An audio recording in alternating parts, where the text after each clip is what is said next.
দিদি আপনি তো রুটি দিয়ে ভাত দিয়ে খাবেন, সমস্যা নাই, মানে এই আইটেমটা কি কি দিয়ে বানাইছেন একটু বলবেন? আলু, বাইগন, চানাচুর, মরিচ।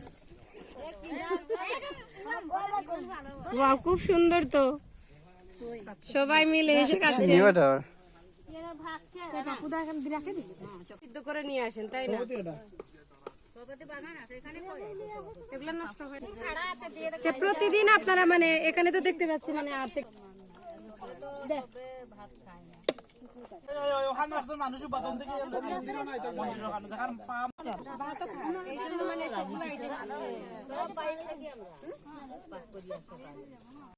ও খানিটা আমরা রেগো মুনি খালি রেগো তো দেখছি না।